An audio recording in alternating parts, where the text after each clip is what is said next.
നമ്മുടെ മൊബൈലിൽ നിർബന്ധമായിട്ടും ഓൺ ചെയ്ത് വെക്കേണ്ട 2 സെറ്റിങ്സിനെ കുറിച്ചാണ് ഇന്നത്തെ വീഡിയോ. തീർച്ചയായിട്ടും ഇത് നിങ്ങൾ ഓൺ ചെയ്ത് വെച്ചേ പറ്റൂ. കാരണം നിങ്ങൾക്ക് ഇതിൻ്റെ ഉപകാരം എന്താണെന്ന് മനസ്സിലായി കഴിഞ്ഞാൽ നിങ്ങൾ എന്തായാലും ഓൺ ചെയ്ത് വെക്കും. എന്തൊക്കെയാണ് ആ സെറ്റിങ്സ്, എങ്ങനെയാണ് ഇത് ഓൺ ചെയ്യുക എന്നൊക്കെ നമുക്ക് തുടർന്ന് വീഡിയോ കണ്ട് മനസ്സിലാക്കാം. അതിനായിട്ട് ഞാൻ ആദ്യമായിട്ട് സെറ്റിങ്സ് ഓപ്പൺ ചെയ്യാണ്. ഈ ചാനൽ നിങ്ങൾ ഇതുവരെ സബ്സ്ക്രൈബ് ചെയ്തിട്ടില്ലെങ്കിൽ സബ്സ്ക്രൈബ് ചെയ്യുക. ഇതുപോലത്തുള്ള ടെക്നോളജി പരമായിട്ടുള്ള നല്ല വീഡിയോകളൊക്കെ നമ്മുടെ ഈ ചാനലും അതുപോലെ തന്നെ എൻ്റെ സെക്കൻഡ് ചാനലും നിങ്ങൾക്ക് പ്രതീക്ഷിക്കാവുന്നതാണ്. 2 ചാനൽ നിങ്ങൾ സപ്പോർട്ട് ചെയ്യുക, സബ്സ്ക്രൈബ് ചെയ്യുക. 2 ചാനലിൻ്റെയും ലിങ്ക് ഞാൻ ഡിസ്ക്രിപ്ഷനിൽ കൊടുക്കുന്നുണ്ട്. നമുക്ക് എന്താണ് സെറ്റിങ്സ് എന്ന് പരിചയപ്പെടാം. ഞാനിപ്പോൾ മൊബൈലിൻ്റെ സെറ്റിങ്സ് ഓപ്പൺ ചെയ്തിട്ട് ഇവിടെ സെർച്ച് ബാറിൽ എമർജൻസി എന്ന് ഞാൻ ടൈപ്പ് ചെയ്യാണ്. എമർജൻസി എന്ന് ടൈപ്പ് ചെയ്യുമ്പോൾ തന്നെ ഇവിടെ എമർജൻസി കോൺടാക്ട്സ് എന്ന് വന്നിട്ടുണ്ട്. നമുക്കതൊന്ന് ഓപ്പൺ ചെയ്യാം. ഓപ്പൺ ചെയ്ത് കഴിഞ്ഞാൽ ഇവിടെ എമർജൻസി കോൺടാക്ട്സ് എന്ന് കാണാൻ സാധിക്കും. അവിടെ ക്ലിക്ക് ചെയ്യുമ്പോൾ ഞാനിവിടെ ആഡ് ചെയ്തിട്ടുള്ള 2 കോൺടാക്ട്സുകൾ ഇവിടെ കാണാൻ സാധിക്കും. ഇവിടെ പെന്നിൻ്റെ ഐക്കൺ ക്ലിക്ക് ചെയ്തിട്ട് നമുക്ക് എത്ര കോൺടാക്റ്റ് വേണമെങ്കിലും ഇവിടെ ആഡ് ചെയ്യാൻ ഇവിടെ ഓപ്ഷനുണ്ട്. ഈ ഓപ്ഷൻ നിങ്ങളുടെ മൊബൈലിൽ കാണുന്നില്ല എങ്കിൽ നിങ്ങൾക്ക് ഈ ഒരു ഓപ്ഷൻ എടുക്കാനുള്ള ഒരു സൂത്രം ഞാൻ പറഞ്ഞു തരാം. അതായത് നമ്മുടെ മൊബൈലൊന്ന് ലോക്ക് ചെയ്യുക. ഞാനിപ്പോൾ ലോക്ക് ചെയ്തിട്ടുണ്ട്. ലോക്ക് തുറക്കാൻ ഞാൻ ശ്രമിക്കുകയാണ്. ഇവിടെ പാറ്റേൺ ആണ് ഞാൻ കൊടുത്തിട്ടുള്ളത്. ഈ പാറ്റേൺ കൊടുക്കുന്നതിന് മുമ്പ് തന്നെ താഴെ എമർജൻസി കോൾ എന്ന് കാണാം. അവിടെ ക്ലിക്ക് ചെയ്ത് കഴിഞ്ഞാൽ ഞാൻ ആഡ് ചെയ്ത് വെച്ച, അതായത് ലോക്ക് തുറക്കാതെ തന്നെ ഈ ഒരു 2 കോൺടാക്റ്റിലേക്ക് ഞാൻ 2 കോൺടാക്റ്റാണ് ഇവിടെ ആഡ് ചെയ്തിട്ടുള്ളത്. എത്ര കോൺടാക്റ്റ് വേണമെങ്കിലും നമ്മുടെ ബ്രദറിൻ്റെതോ അല്ലെങ്കിൽ നമ്മുടെ വീട്ടിലുള്ള ആരെങ്കിലും നമ്പർ ഉണ്ടെങ്കിലൊക്കെ നമുക്കിത് ആഡ് ചെയ്ത് വെക്കാൻ സാധിക്കും. ഇതിൻ്റെ ഗുണം എന്താണെന്ന് വെച്ച് കഴിഞ്ഞാൽ നമുക്കിപ്പോൾ ലോക്ക് തുറക്കാതെ തന്നെ ഈ ഒരു കോൺടാക്റ്റ് എടുത്തിട്ട് ഇവിടെ കോൾ ചെയ്യാനുള്ള ഓപ്ഷനുണ്ട്. നമ്മളൊരു അപകടത്തിൽപ്പെട്ടു അല്ലെങ്കിൽ ഒരു അത്യാഹിത ഘട്ടത്തിൽ നമ്മൾ പെട്ടുകഴിഞ്ഞാൽ നമ്മുടെ മൊബൈൽ ലഭിക്കുന്ന ആർക്കും തന്നെ നമ്മളുമായി ബന്ധപ്പെട്ട അവരെ കോൾ ചെയ്ത് അല്ലെങ്കിൽ അവരെ ഈ വിവരം അറിയിക്കാൻ ഈ ഒരു സെറ്റിങ്സിലൂടെ സാധിക്കും.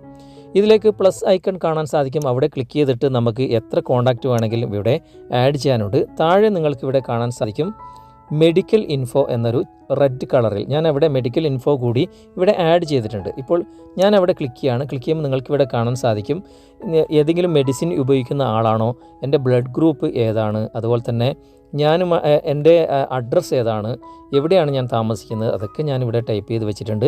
എനിക്ക് എന്തെങ്കിലും അപകടം സംഭവിച്ചു കഴിഞ്ഞാൽ ഈ മൊബൈൽ ലഭിക്കുന്നവർക്ക് ഈ ഒരു ഓപ്ഷനിലൂടെ, അതായത് ലോക്കുള്ള ഫോണാണെങ്കിലും ലോക്ക്ഡ് ഫോണാണെങ്കിലും ലോക്ക് തുറക്കാതെ തന്നെ ഈ ഒരു കാര്യങ്ങളൊക്കെ എൻ്റെ മൊബൈൽ കിട്ടുന്നവർക്ക് മനസ്സിലാക്കാൻ സാധിക്കും. ഇത് നിങ്ങൾ നിർബന്ധമായിട്ടും നിങ്ങളുടെ മൊബൈലിൽ ഓൺ ചെയ്ത് വെക്കുക. ഇനി രണ്ടാമത്തെ സെറ്റിങ്സ് എന്താണെന്ന് വെച്ച് കഴിഞ്ഞാൽ നമ്മുടെ മൊബൈൽ നഷ്ടപ്പെട്ട് കഴിഞ്ഞാൽ അല്ലെങ്കിൽ നമ്മുടെ മൊബൈൽ നമ്മുടെ വീട്ടിൽ തന്നെ എവിടെയോ വെച്ച് മറന്നുപോയി, നമുക്ക് കാണുന്നില്ല എങ്കിൽ നമുക്ക് ഉപകാരപ്രദമായ ഒരു സെറ്റിങ്സ് നമ്മുടെ മൊബൈലിൽ തന്നെയുണ്ട്.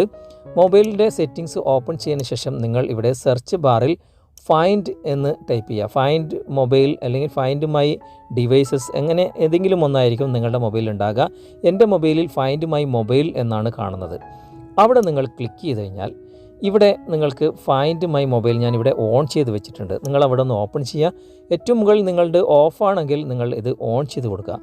എന്തിനാണെന്ന് വെച്ച് കഴിഞ്ഞാൽ നിങ്ങളുടെ മൊബൈൽ നഷ്ടപ്പെട്ടാൽ അതിൻ്റെ ലൊക്കേഷൻ, അത് എവിടെയാണ്, ആരാണ് ഉപയോഗിക്കുന്നത് എന്നൊക്കെ നിങ്ങൾക്ക് ഇവിടെ മനസ്സിലാക്കാൻ സാധിക്കും. ഇതിൽ നമ്മൾ സെറ്റിങ്സിലൊക്കെ ഈ രൂപത്തിൽ നമ്മൾ സെറ്റ് ചെയ്ത് കൊടുത്തു കഴിഞ്ഞാൽ നമുക്ക് ഈ ഒരു സെറ്റിങ്സിൻ്റെ അകത്ത് വെച്ചുകൊണ്ട് തന്നെ ഇതിനൊരു ആപ്ലിക്കേഷൻ തന്നെയുണ്ട്. ഇത് നമ്മൾ ഓപ്പൺ ചെയ്ത് വെച്ചിട്ട് നമ്മുടെ മൊബൈൽ നഷ്ടപ്പെട്ടാൽ അല്ലെങ്കിൽ കാണാതായാൽ നമുക്ക് പ്ലേ സ്റ്റോറിൽ ഫൈൻഡ് മൈ ഡിവൈസ് എന്ന് നിങ്ങളിവിടെ ടൈപ്പ് ചെയ്ത് കഴിഞ്ഞാൽ നിങ്ങൾക്കിവിടെ കാണാൻ സാധിക്കും ഫൈൻഡ് മൈ ഫോൺ അല്ലെങ്കിൽ ഫൈൻഡ് മൈ ഡിവൈസ്. അങ്ങനെയുള്ള ഒരു ആപ്ലിക്കേഷൻ തന്നെ പ്ലേ സ്റ്റോറിൽ നമുക്ക് നൽകുന്നുണ്ട്. ഇത് നമ്മൾ ഇൻസ്റ്റാൾ ചെയ്തതിന് ശേഷം നമ്മൾ ഇത് നമ്മുടെ മൊബൈൽ, അതായത് നമുക്ക് ഒരു മൊബൈൽ നഷ്ടപ്പെട്ടു, പക്ഷേ നമ്മൾ ഈ മൊബൈൽ നമ്മളെ കയ്യിലുള്ള മൊബൈലിൽ ഇത് ഇൻസ്റ്റാൾ ചെയ്തിട്ട് ഇത് നമ്മുടെ മെയിൽ ID ആയിട്ട് ലോഗിൻ ചെയ്ത് കഴിഞ്ഞാൽ നമുക്ക് ഈ ആപ്ലിക്കേഷൻ്റെ സഹായത്തോടു കൂടി എവിടെയാണ് മൊബൈൽ ഉള്ളതെന്നും ഏത് ലൊക്കേഷനിലാണ് ആ മൊബൈൽ വർക്ക് ചെയ്യുന്നതുമൊക്കെ നമുക്കിതിൽ നിന്ന് മനസ്സിലാക്കാൻ സാധിക്കും. ഈ ഒരു ആപ്ലിക്കേഷൻ്റെ സഹായത്തോടു കൂടി തന്നെ നമുക്ക് ആ മൊബൈലിലുള്ള ഡാറ്റകൾ നമുക്ക് ഡിലീറ്റ് ചെയ്യാൻ സാധിക്കും. നമ്മുടെ മൊബൈലിൽ നമ്മൾ ഒരുപാട് ഡാറ്റകൾ ഉപയോഗിക്കുന്നുണ്ടാവും, ഫോട്ടോസ്, വീഡിയോസ്, ഡോക്യുമെൻറ്റ്സ് ഒക്കെ. അത് മറ്റൊരാൾക്ക് കിട്ടിക്കഴിഞ്ഞാൽ അവർ മിസ്യൂസ് ചെയ്യാതിരിക്കാൻ വേണ്ടിയിട്ട് നമുക്കതൊക്കെ റിമൂവ് ചെയ്യാൻ സാധിക്കും. ആ ലൊക്കേഷൻ, ആ മൊബൈൽ എവിടെയാണുള്ളതെന്ന് നമുക്ക് കണ്ടുപിടിക്കാൻ സാധിക്കും. അതുപോലെ തന്നെ വീട്ടിൽ എവിടെയെങ്കിലും മറന്നു വെച്ച മൊബൈലാണെങ്കിൽ ആ മൊബൈൽ നമുക്ക് റിംഗ് ടൂൺ നമുക്ക് റിംഗ് ചെയ്യിപ്പിക്കാൻ സാധിക്കും ഈ ആപ്ലിക്കേഷൻ്റെ സഹായത്തോടു കൂടി. അങ്ങനെ ഒരുപാട് ഉപകാരമുള്ള ഒരു ആപ്ലിക്കേഷൻ തന്നെയാണ്, ഒരുപാട് ഉപകാരമുള്ള ഒരു സെറ്റിങ്സ് തന്നെയാണ് ഈ ഒരു ഫൈൻഡ് മൈ മൊബൈൽ മൊബൈൽ അല്ലെങ്കിൽ ഫൈൻഡ് മൈ ഡിവൈസ് എന്നുള്ളത് ഇത് നിങ്ങളുടെ മൊബൈൽ നിർബന്ധമായിട്ടും ഓൺ ചെയ്ത് വെച്ച് കഴിഞ്ഞാൽ ഇങ്ങനെയുള്ള ഒരുപാട് ഗുണങ്ങളും ഇതിലുണ്ട്. വളരെ ഉപകാരപ്രദമായിട്ടുള്ള 2 സെറ്റിങ്സിനെ കുറിച്ചാണ് ഞാൻ ഇന്നത്തെ വീഡിയോയിൽ പരിചയപ്പെടുത്തിയത്. ഇത് നിങ്ങൾക്ക് ഉപകാരമായി എന്ന് തോന്നുന്നുണ്ടെങ്കിൽ നിങ്ങളുടെ കൂട്ടുകാരിലേക്കും വീഡിയോ ഷെയർ ചെയ്തെത്തിക്കുക. അതുപോലെ തന്നെ വീഡിയോയെക്കുറിച്ചുള്ള അഭിപ്രായങ്ങളും നിർദ്ദേശങ്ങളും നിങ്ങൾ കമൻറ്റായി രേഖപ്പെടുത്തുക. വീഡിയോ ഇഷ്ടമായിട്ടുണ്ടെങ്കിൽ നിങ്ങൾ ലൈക്ക് ചെയ്യാനും മറക്കരുത്. ഈ ചാനൽ നിങ്ങൾ ഇതുവരെ സബ്സ്ക്രൈബ് ചെയ്തിട്ടില്ലെങ്കിൽ സബ്സ്ക്രൈബ് ചെയ്യുക. അടുത്ത നല്ലൊരു വീഡിയോയുമായി അടുത്ത അവസരത്തിൽ നമുക്ക് വീണ്ടും കണ്ടുമുട്ടാം. Thanks for watching. ബൈ.